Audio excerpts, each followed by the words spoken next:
और बुलेटिन में सबसे पहले रुक करते हैं इस वक्त की बड़ी खबर का। किसान आंदोलन का 33वां दिन है। सरकार से बातचीत का अभी तक कोई प्रस्ताव किसानों को नहीं मिला है। आज सरकार दे सकती है बातचीत के लिए इन्विटेशन। इधर आपको ये बताएं कि हरियाणा में किसानों का टोल फ्री आंदोलन जारी है। 3 दिन में टोल प्लाजा को करीब 13 करोड़ का नुकसान पहुंचा है।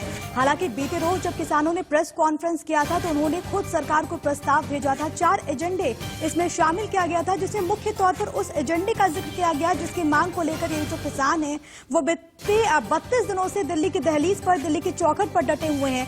तीनों कृषि कानूनों को रद्द करने की मांग, इसके अलावा MSP को लेकर भी कानून की बात इस प्रस्ताव में कही गई।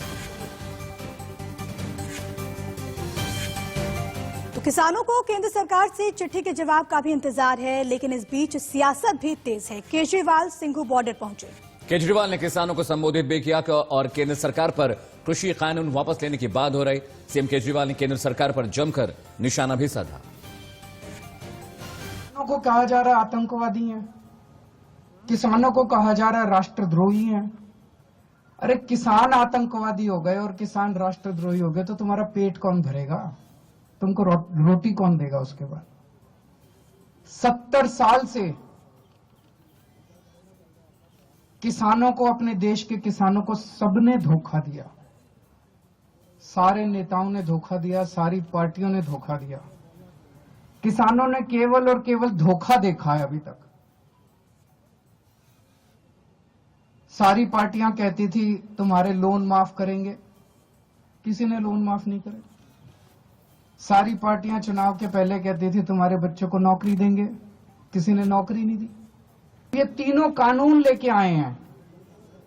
इन तीनों कानूनों के जरिए भी इनकी खेती भी छीनना चाहते हैं। किसान के पास खेती के अलावा तो कुछ होता नहीं है, उनकी खेती भी छीनना चाहते हैं। उनकी खेती भी उठा के बड़े बड़े 2-4 इनके पूंजीपति दोस्त हैं उनको देना चाहते हैं। अगर खेती भी चली गई किसान की तो फिर वो कहां जाएगा? और तो तुमने इनके लिए कुछ करा नहीं। खेती करता है बेचारा किसान, खेती भी चली गई तो किसान कहां जाएगा फिर? तो जितने किसान आप सोच के देखो, इतनी ठंड में अपने घर के बुजुर्गों को और बच्चों को लेके जितने किसान बैठे हैं वो अपने सर्वाइवल के लिए बैठे हैं, क्योंकि अब आर पार की लड़ाई बन गई है। जब खेती भी चली जाएगी और खेती पे बड़े बड़ी कंपनियों का अधिकार हो जाएगा तो किसान के पास कुछ भी नहीं बचेगा। तो अपनी खेती को बचाने के लिए बैठे हैं। मैं हाथ जोड़ के केंद्र सरकार से अपील करता हूं, ये अपने ही लोग हैं, हमारे ही लोग हैं, हमारे भाई हैं, हमारी बहनें हैं, हमारे बुजुर्ग हैं, ये अपने ही देश के लोग हैं। इनकी बातें सुन के, इनकी मांगें पूरी करके वो तीनों कानून वापस ले लो और इन लोगों के संघर्ष को यहीं खत्म करो। अब और कितनी शहादत लेना चाहते हो आप? पता नहीं किस किस तरह की बातें की जा रही हैं। तरह तरह से ये सभी सरकारों का एक तरह से हथियार होता है। मेरे को याद है जब अन्ना आंदोलन में हम लोग बैठा करते थे, हमें भी बदनाम किया जाता था। और रुक लेते हैं एक और बड़ी खबर का। मेलबर्न टेस्ट में भारत को 131 रनों की बढ़त मिली। भारत की पहली पारी 326 रनों पे सिमट चुकी है। बताएं आपको कि कप्तान अजिंक्य रहाणे ने बनाए 112 रन। ये आपको बड़ी खबर बता रहे। खेल के मैदान से भारत की पहली पारी 326 रन पर सिमटी। कप्तान अजिंक्य रहाणे की कप्तानी में यहाँ पर जो टीम है वो उतरी और उन्होंने 112 रन बनाए। मेलबर्न टेस्ट में भारत को 131 रनों की बढ़त मिली है।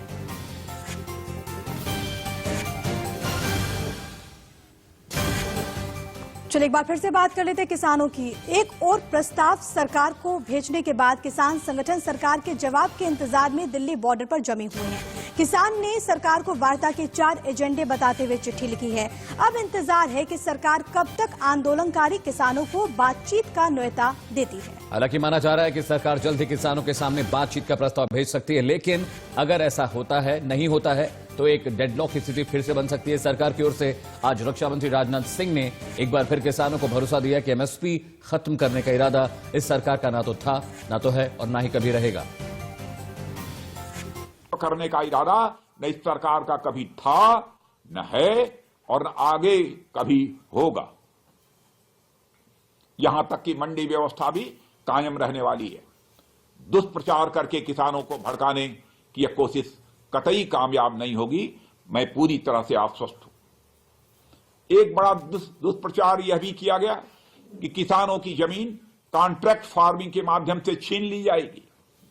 मैं आज इस कार्यक्रम के माध्यम से पुनः कहना चाहूंगा, कोई भी मां का लाल किसानों से उनकी जमीन नहीं छीन सकता है। यह मुकम्मल व्यवस्था जो हमारे कृषि संबंधित कानून है उसमें की गई है। बॉर्डर पे हूँ, किसानों के बीच में हमारे साथ हमारे विधायकगण भी हैं, जो पंजाब से कुलतार सिंह जी हैं, संधवा साहब हैं, हमारे कुलवंत जी हैं, सब लोग। और यहाँ किसान जत्थेबंदियां जो हैं वो अपने आंदोलन को जोर पकड़ा रही हैं, लगातार इसमें लोग जुड़ रहे हैं। बावजूद इसके मोदी सरकार कान में रुई डाल के बैठी हुई है, आंख पे पट्टी बांध के बैठी हुई है। इन किसानों की पीड़ा सुनने के लिए वो लोग तैयार नहीं हैं। ये काला कानून मोदी सरकार को वापस लेना पड़ेगा, अन्यथा ये किसान वापस जाने वाले। मुझे विश्वास है कि 29 तारीख को जो वार्ता होगी उसमें किसान की नज़र से अगर वार्ता होगी तो निश्चित रूप से हल निकलेगा, क्योंकि राजनीतिक लोग हैं वो इसमें राजनीतिक डालना चाह रहे हैं, किसानों के कंधे पर बंदूक रखकर निशाना साधना चाह रहे हैं। और उसके अंदर देखा होगा वामपंथी वृत्ति के लोग हैं जो भी इसके अंदर खलल डालना चाह रहे हैं कि किसानों की समस्या का हल नहीं निकले। कांग्रेस भी इसी के अंदर लगी हुई है। तो कुल मिलाकर मेरा ये कहना है कि किसान की नज़र से अगर देखेंगे, आज देश के अंदर किसान समर्थन कर रहे हैं, तो जो इस बिल के अंदर अच्छी चीज़ें हैं, जिसके अंदर कह सकते हैं कि किसानों को आज़ादी देने वाला बिल है, किसान अपनी मनचाही स्थान पर रेट के ऊपर बेच सकेगा, तो ये सारी चीज़ें तो किसान स्वयं मांग कर रहा था। तो उसकी मांगों को लेकर अगर बातचीत होगी तो मैं सोचता हूं कि निश्चित रूप से एक अच्छा परिणाम आएगा। इधर किसानों को लेकर राहुल गांधी के संसद में दिए एक पुराने बयान को सामने रखकर बीजेपी अध्यक्ष जेपी नड्डा ने तीखा हमला बोला है। कांग्रेस और राहुल गांधी कृषि कानूनों के विरोध में हैं, लेकिन बीजेपी का आरोप है कि कांग्रेस इस मामले में सियासत कर रही है। जेपी नड्डा ने इस मामले में राहुल गांधी को घेरने के लिए उनकी भाषण की पुरानी क्लिप शेयर की। वीडियो लोकसभा में दिए गए भाषण का है, जिसमें राहुल गांधी ने कहा था कि कुछ साल पहले यूपी में मेरा दौरा था। एक किसान ने मुझसे सवाल पूछा कि हम आलू बेचते हैं 2 रुपए किलो, लेकिन जब हमारे बच्चे चिप्स खरीदते हैं तो वो 10 रुपए का पैकेट आता है, उसमें एक आलू होता है। किसान ने पूछा, ये बताइए ये क्या जादू हो रहा है? राहुल गांधी ने बताया कि इसका कारण हो सकता है कि फैक्ट्रियां जो बनती हैं वो हमसे दूर होती हैं। अगर हम अपना माल सीधे फैक्ट्री में बेच पाते तो बिचौलियों को फायदा नहीं होगा और पूरा पैसा हमें मिलेगा। ये सोच फूड पार्क के पीछे थी। वीडियो शेयर करने के साथ ही जेपी नड्डा ने तंज कसते हुए लिखा कि ये क्या जादू हो रहा है राहुल जी? पहले आप जिस चीज की वकालत कर रहे थे अब उसका ही विरोध कर रहे हैं। देश हित, किसान हित से आपका कुछ लेना देना नहीं है, आपको सिर्फ राजनीति करनी है। लेकिन आपका दुर्भाग्य है कि अब आपका पाखंड नहीं चलेगा। देश की जनता और किसान आपका दोहरा चरित्र जान चुके हैं। बीजेपी ने कांग्रेस को घेरा, लेकिन राहुल गांधी का कृषि कानूनों को लेकर हमला जारी रहा। उन्होंने ट्वीट किया कि वीर तुम बढ़े चलो, धीर तुम बढ़े चलो, वाटर गन की बौछार हो या गीदड़ भभकी हजार हो, तुम निडर डरो नहीं, तुम निडर डटो वहीं। वीर तुम बढ़े चलो, अन्नदाता तुम बढ़े चलो।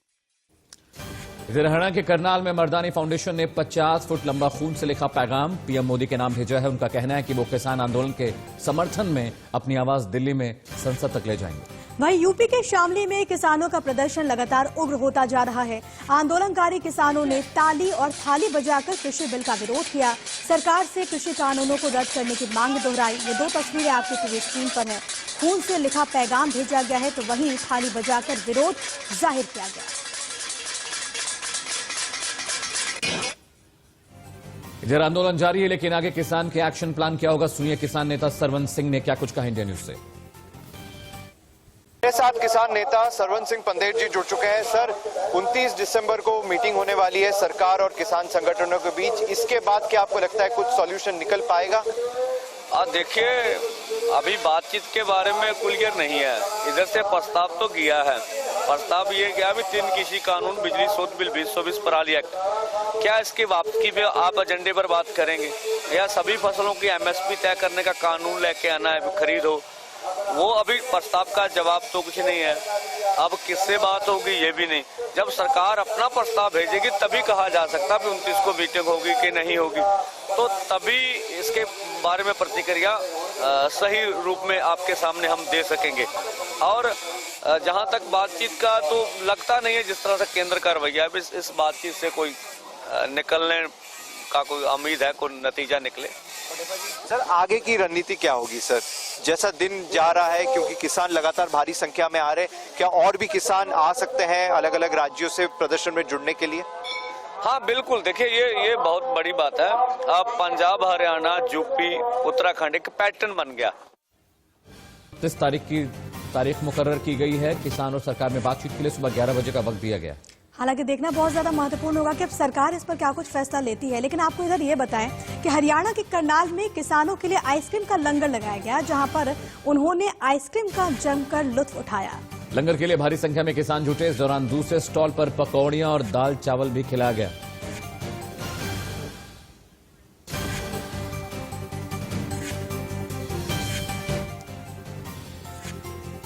आगे बढ़ते हैं। किसान आंदोलन के बीच प्रधानमंत्री नरेंद्र मोदी ने मन की बात की, जिसमें पीएम मोदी ने vocal for local, corona virus समेत सिखों के गुरु गोविंद सिंह का भी जिक्र किया।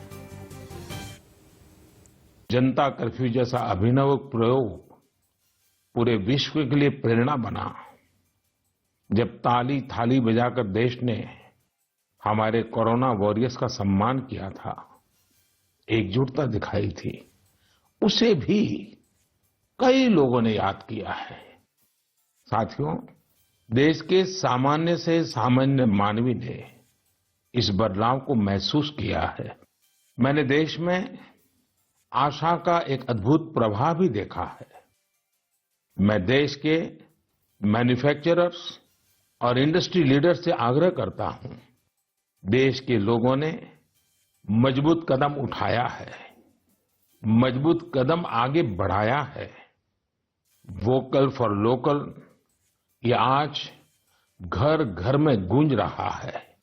ऐसे में अब यह सुनिश्चित करने का समय है कि हमारे प्रोडक्ट्स विश्व स्तरीय हो, जो भी ग्लोबल बेस्ट हैं वो हम भारत में बनाकर दिखाएं। इसके लिए हमारे उद्यमी साथियों को आगे आना है, स्टार्टअप्स को भी आगे आना है। कोरोना के कारण दुनिया में सप्लाई चेन को लेकर अनेक बाधाएं भी आई, लेकिन हमने हर संकट से नए सबक लिए, देश का नया सामर्थ्य भी पैदा हुआ। अगर शब्दों में कहना है तो इस सामर्थ्य का नाम है आत्मनिर्भरता। पीएम मोदी के मन की बात कार्यक्रम से किसान और आम जनता को खासी उम्मीदें थी। पीएम कोई बड़ा ऐलान कर सकते थे। हालांकि पीएम ने मन की बात कार्यक्रम में आंदोलनकारी किसानों का जिक्र नहीं किया। आखिरी मन की बात प्रधानमंत्री नरेंद्र मोदी ने की। इस प्रोग्राम को बीजेपी ने काफी भव्य बनाया, कई केंद्रीय मंत्रियों को जनता के बीच में भेजा। खुद दिल्ली के केंद्रीय मंत्री पीयूष गोयल दिल्ली विश्वविद्यालय में युवाओं के बीच में मौजूद थे, ताकि जो प्रधानमंत्री का संदेश हो वो बाद में युवाओं तक पहुंचा सके। लेकिन इसी बीच में किसानों को भी उम्मीद थी कि प्रधानमंत्री साल की इस आखिरी मन की बात में उनका भी जिक्र करेंगे, उनके आंदोलन का भी जिक्र करेंगे, उनकी नाराजगी का भी जिक्र करेंगे, लेकिन ऐसा हुआ नहीं। उसकी एक वजह ये भी कि नाराज किसानों को प्रधानमंत्री नरेंद्र मोदी कई बार संबोधित कर चुके हैं। मन की बात में उन्होंने संबोधन नहीं किया, लेकिन किसान सम्मान निधि देते वक्त भी प्रधानमंत्री नरेंद्र मोदी ने किसानों को उनकी नाराजगी और बिल के बारे में जानकारी दी, और साथ ही उन राजनीतिक दलों को भी निशाने पर लिया जो बिल का विरोध कर रहे हैं। किसान ये उम्मीद लगाए बैठे थे कि आखिरी साल की मन की बात में एक बार फिर प्रधानमंत्री नरेंद्र मोदी किसानों का जिक्र करेंगे, लेकिन ऐसा हुआ नहीं। प्रधानमंत्री ने जिन युवाओं का और जिस आत्मनिर्भर भारत का जिक्र किया, उसे लेकर बीजेपी के कई नेताओं ने जगह जगह लोगों को संबोधित किया और लोगों तक प्रधानमंत्री के इस मन की बात को पहुंचाया। कैमरा पर्सन विष्णु के साथ पुलकित नागर, India news, Delhi.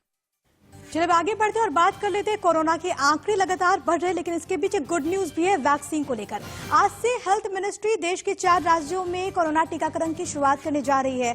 Trial Punjab, Assam, Andhra Pradesh और गुजरात के 2-2 जिलों में होगा। जी, और इस ट्रायल के बाद ये एक तरह का प्रैक्टिस सेशन होगा जिसमें वो देखेंगे कि जब जनवरी आते ही जब टीका लगना लोगों को शुरू होगा तो किस तरह की कमियां हैं, खामियां हैं, डिस्ट्रीब्यूशन ठीक से हो पा रहा है कि नहीं, सैनिटाइजेशन क्या है, जो स्वॉट एनालिसिस होती है वो होगी। और इसके बाद जनवरी के पहले हफ्ते से मुमकिन है कि लोगों को कोरोना वैक्सीन लगनी शुरू हो जाए। तो अच्छी खबर यही है कि ड्राई रन के बाद उम्मीदें हैं कि जल्दी देशवासियों को कोरोना वैक्सीन मिले। इधर देश में कोरोना के केस कम हो रहे हैं, लेकिन कोरोना के नए रूप से चिंता फैल गई है। देखिए रिपोर्ट। 24 घंटों में कुल 18,732 कोरोना वायरस के मामले सामने आए हैं और ये मामले पिछले 6 महीनों के मुताबिक सबसे कम पाए गए हैं। तो लगातार अच्छी खबर ये आ रही है कि भारत में कोरोना वायरस के केसेस कम हो रहे हैं।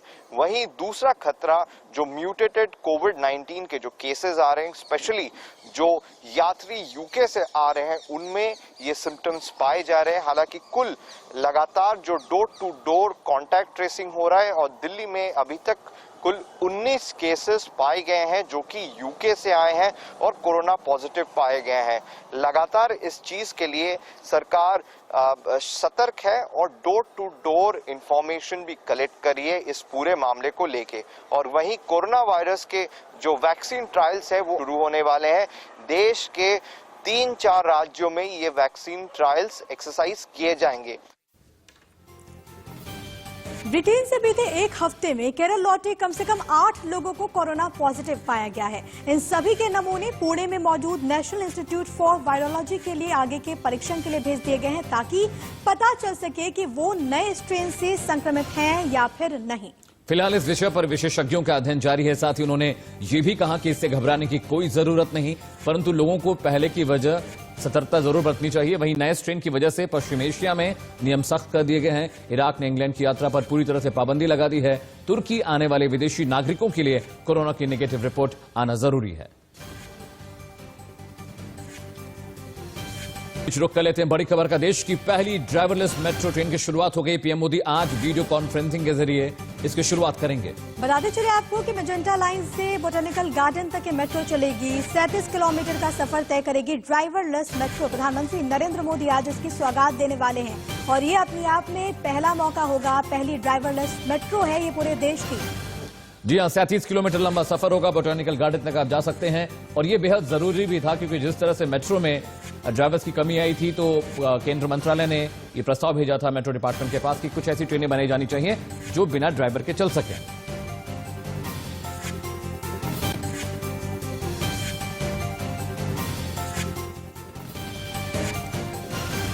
तो वहीं महाराष्ट्र के औरंगाबाद में एक साधु की पिटाई से हड़कंप मचा हुआ है। जानकारी ये है कि साधु पर 20 से 25 लोगों ने हमला किया था।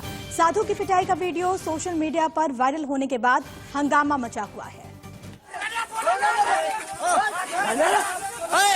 कुटिया से 2 तलवारें लेकर गांव वालों की ओर दौड़कर आए। गुस्से में साधु ने बार बार ये कहा कि गांव वाले उन्हें भी पालघर के साधु की तरह ही मार देंगे। साधु ने दावा किया कि उन्होंने अपनी सुरक्षा के लिए इन तलवारों को बाहर निकाला था। हालांकि गांव वालों की दलील है कि गांव के लोग मंदिर में दर्शन के लिए गए थे, जहां पर किसी बात पर साधु नाराज हो गए और गांव वालों पर हमला बोल दिया, जिसके बाद बवाल बढ़ गया। फिलहाल साधु महाराज का इलाज औरंगाबाद के एक अस्पताल में चल रहा है। पुलिस ने गांव वालों के खिलाफ केस दर्ज कर लिया है और इस मामले की जांच की जा रही है। पुलिस इस बात की भी जांच कर रही है कि साधु के पास 2 तलवारें कहां से हैं।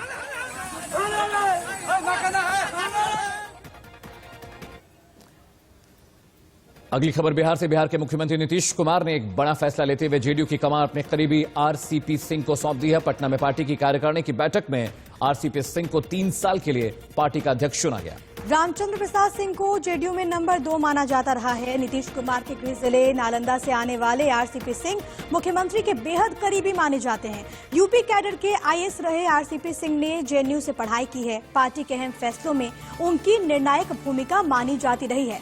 आरसीपी सिंह ने 2010 में पार्टी ज्वाइन की थी और पार्टी ने उन्हें राज्यसभा भेजा था। लेकिन अब नीतीश कुमार ने उन्हें अध्यक्ष पद देकर आगे की सियासत का संकेत दे दिया है। आरसीपी सिंह कुर्मी जाति से आते और माना जा रहा है कि नीतीश कुमार ने इस फैसले के साथ अपना राजनीतिक वारिस भी तय कर दिया है। उनके अध्यक्ष बनने के बाद जेडीयू दफ्तर में जश्न का माहौल नजर आया। मीडिया के थ्रू मालूम चला है कि साहब हम लोग के राष्ट्रीय अध्यक्ष हो गए, तो हम लोग का जो परंपरा है खुशी का, कार्यकर्ताओं में जश्न मनेगा अब, क्योंकि बिहार में माननीय मुख्यमंत्री जी अब पूरे पार्टी को देखने के लिए रामचंद्र बाबू को जो जिम्मेवारी मिल रही है, पूरे उत्साह, पूरे कार्यकर्ताओं में जश्न का माहौल है। इसलिए हम लोग 101 किलो का माला और 200 किलो लड्डू अभी बांटेंगे, सभी लोगों को मुंह मीठा करेंगे। मीडिया के थ्रू मालूम चला है। तस्वीरें आपकी टीवी स्क्रीन पर हैं। आप देख सकते हैं किस तरह से आरसीपी सिंह को कमान मिलने के बाद जेडीयू में जश्न का माहौल है। और ये बात भी लग रही थी, जिस तरह से बीजेपी ने इस बार बहुत दबाव के बाद नीतीश कुमार को मुख्यमंत्री बनाया, ये लग रहा था कि आने वाले वक्त में नीतीश कुमार की सियासत पे अब करीब करीब विराम लगने वाला है। और बीजेपी ने इसी हिसाब से प्लानिंग भी की थी। तस्वीरें जेडीयू दफ्तर के बाहर की हैं, जहां पर आरसीपी सिंह की ताजपोशी के बाद कार्यकर्ता बेहद खुश हैं। तो तस्वीरें में आपको लगातार दिखा रहे हैं और आपको यहाँ पर याद भी होगा हमें, जब चुनावी दौर में नीतीश कुमार ने ये बात कही थी कि आखिरी चुनाव है ये में उनका, और ऐसे इसके बाद इस बयान के बाद तमाम पूरी तरीके से अटकलें तेज हो गई थी कि अब आखिरकार जेडीयू का क्या होगा। और यहाँ पर संभावनाएं फिर से तेज हो गई हैं, क्योंकि आरसीपी सिंह को यहाँ पर जेडीयू की कमान सौंप दी गई है और बेहद करीबी माने जाते हैं नीतीश कुमार के। जी, और जिस तरह से नॉर्थ ईस्ट में जेडीयू के विधायकों को बीजेपी ने अपने पाले में किया, उसके बाद से नीतीश बेहद नाराज थे और उन्होंने बयान भी दिया कि बीजेपी हमारी पार्टी है, हम बीजेपी परिवार हैं, लेकिन जिस तरह से बीजेपी ने हमारे विधायकों को अपने पाले में किया है, ये बेहद दुखद है और पार्टी से ऐसी उम्मीद नहीं थी। और इसीलिए नीतीश कुमार ने आनन फानन में यह फैसला लिया।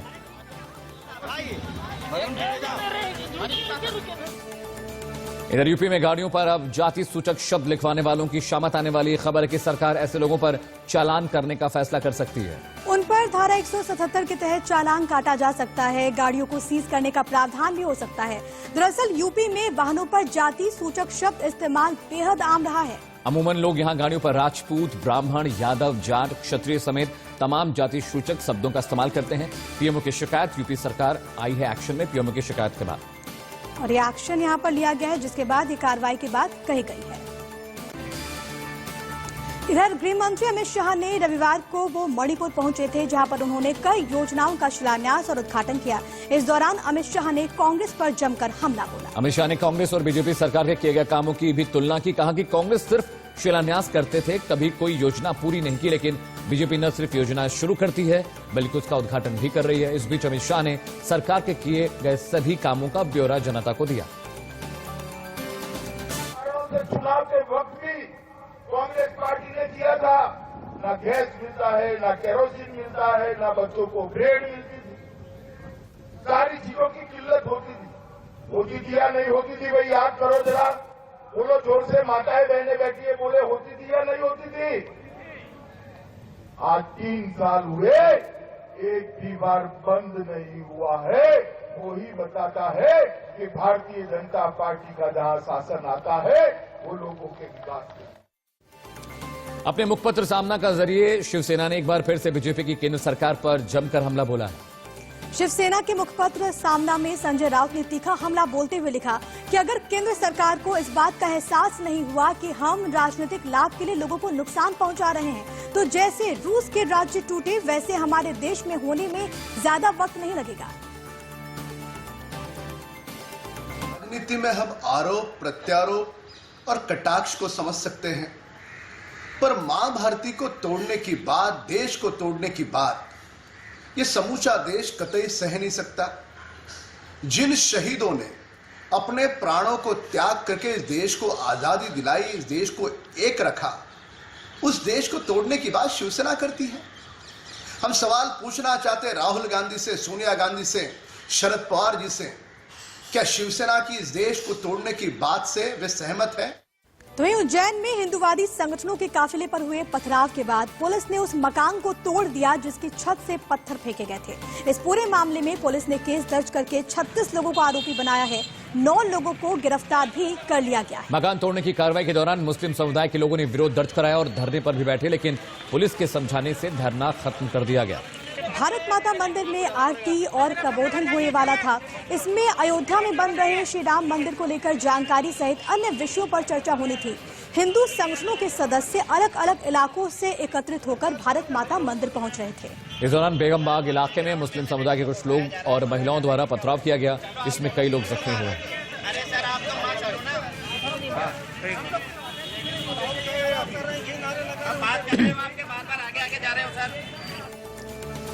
इधर सरकार दावा कर चुकी है कि जनवरी के किसी भी हफ्ते में भारत में टीकाकरण की शुरुआत हो जाएगी और इसके लिए तैयारियां बहुत पहले से चल रही हैं। सरकार आज और कल इन तैयारियों को अंतिम रूप देने के लिए एक ड्राई रन कर रही है। क्या है इस ड्राई रन में, आप जानिए इस खास रिपोर्ट के जरिए।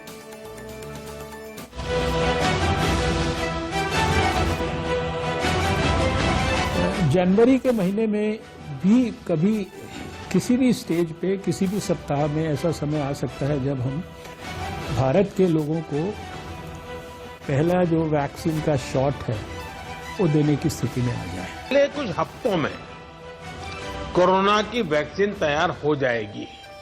पीएम मोदी ने तो बस ऐलान किया था, लेकिन उससे पहले ही देश के अलग अलग राज्यों की सरकार वैक्सीनेशन की तैयारी में जुट गई थी। पीएम के बाद देश के स्वास्थ्य मंत्री ने भी ऐलान कर दिया और वैक्सीन लगने की तारीख तो नहीं बताई, लेकिन टीकाकरण जनवरी में शुरू हो जाएगा ये जरूर बता दिया। हमारे जो रेगुलेटर्स हैं बहुत गहराई और गंभीरता से सारे डाटाज को स्टडी कर रहे हैं और अभी जिस प्रकार से मैंने पहले भी कहा है कि जब ये 2021 का वर्ष शुरू होगा तो जो शुरुआती इसके महीने हैं और उसमें भी मैं व्यक्तिगत तौर पर ऐसा समझता हूं कि शायद जनवरी के महीने में भी कभी किसी भी स्टेज पे किसी भी सप्ताह में ऐसा समय आ सकता है जब हम भारत के लोगों को पहला जो वैक्सीन का शॉट है वो देने की स्थिति में आ जाए। केंद्र सरकार भी टीकाकरण के लिए तैयार है, लेकिन तैयारियों का जायजा लेना भी जरूरी है। ये राज्य हैं पंजाब, असम, आंध्र प्रदेश और गुजरात। इन राज्यों के 2-2 जिलों में ड्राई रन किया जाएगा। इस दौरान किसी को कोई वैक्सीन नहीं दी जाएगी, लेकिन वैक्सीनेशन की पूरी प्रक्रिया की जाएगी। गुजरात में ड्राई रन के लिए गांधीनगर और राजकोट का चयन किया गया है। गुजरात के मुख्यमंत्री विजय रूपाणी अपनी सरकार की तैयारियों को लेकर भरोसेमंद है। अभी तो वैक्सीन का ट्रायल ही चल रहा है। खुशी की बात है कि अभी तक किसी वॉलंटियर में रिएक्शन नहीं हुआ है। ट्रायल का पहला डोज अच्छी तरह से दे दिया गया है। भारत सरकार की तरफ से वैक्सीन सप्लाई होगी। राज्य में वैक्सीन के डिस्ट्रीब्यूशन की पूरी तैयारी सरकार ने कर ली है। राजकोट जिले की गोंडल तहसील का चयन ड्राई रन के लिए हुआ है। यहाँ भी तैयारियां पूरी है। तो वहीं पंजाब के लुधियाना और शहीद भगत सिंह नगर को ट्रायल के लिए चुना गया है। लुधियाना जिले में वैक्सीनेशन के लिए 7 सेंटर बनाए गए हैं। होना ड्राई रन का मतलब ये है कि एक्चुअल वैक्सीन नहीं लगाई जाएगी, बट हम एक बार उस पूरी प्रक्रिया को करके देखेंगे। इसके लिए 27, 28 और 29 3 दिन हमने रखे हैं। 27 को डे 0 है, जिस दिन के तैयारी का दिन होगा। 28 और 29 को एक्चुअल प्रक्रिया की जाएगी। एक्चुअल प्रक्रिया का मतलब ये है कि हमने 7 सेंटर बनाए हैं। उसमें जिस तरह से एक्चुअल वैक्सीन लगनी है उस तरह से हम वैक्सीन लाएंगे। अभी वैक्सीन आई नहीं है, उसको कैसे कैरी करना है, कैसे कोल्ड चेन बनानी है, कैसे एंट्री होगी, कैसे लिस्टें आएंगी। 25-25 जो हेल्थ विभाग के जो मुलाजिम हैं जो ऑलरेडी रजिस्टर्ड हैं, तो उनका ऑनलाइन पहले डाटा चेक किया जाए। इस ड्राई रन में लोगों को वैक्सीन तो नहीं दी जाएगी, लेकिन लोगों का डेटा लिया जाएगा और उसे कोविन ऐप पर अपलोड किया जाएगा। इसमें micro planning, session site management और डेटा सिक्योर करने जैसी ऑनलाइन चीजों का परीक्षण किया जाएगा। सरकार ने कोरोना वैक्सीन के लिए ऑपरेशन गाइडलाइन भी जारी की है।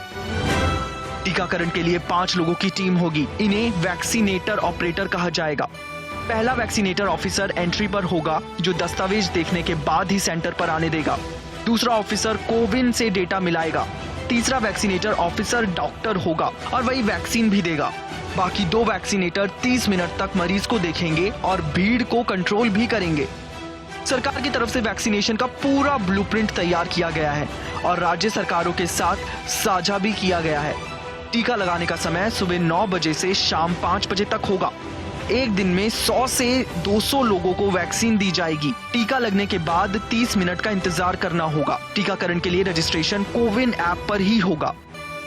सरकार की तैयारियां तो पूरी हो चुकी हैं, लेकिन बस इंतजार है तो वैक्सीन का। क्योंकि भारत में 3 दवा कंपनियों Pfizer, serum institute of India और भारत बायोटेक इंटरनेशनल लिमिटेड ने कोरोना वैक्सीन के इमरजेंसी यूज ऑथराइजेशन के लिए भारतीय ड्रग रेगुलेटर DCGI के पास अनुमति मांगी है, जिस पर फिलहाल विचार चल रहा है। हालांकि कौन सी वैक्सीन पहले आएगी या किसे अनुमति मिलेगी, ये अभी तक साफ नहीं है।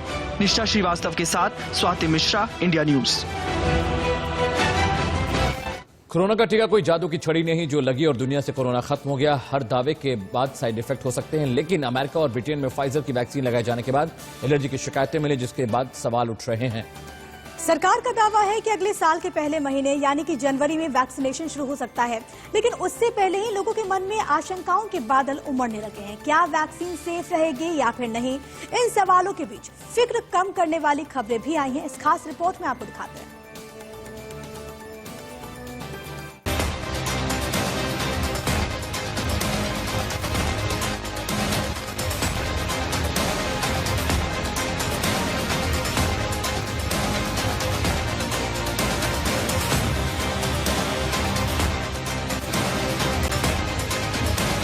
कोरोना के खिलाफ पूरी दुनिया इस वक्त जंग लड़ रही है।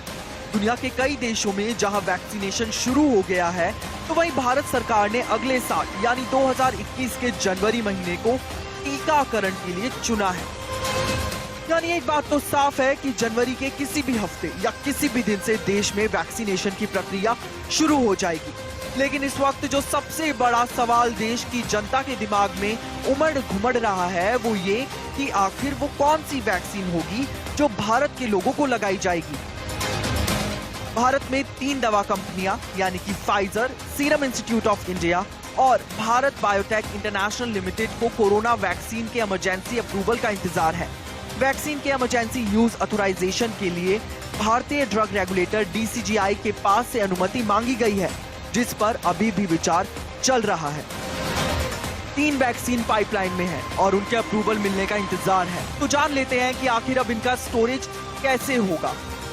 फाइजर की वैक्सीन को -70 डिग्री तापमान में स्टोर करना सबसे बड़ी चुनौती है और देश में वैक्सीनेशन के लिहाज से हमारा देश इसके लिए तैयार नहीं है।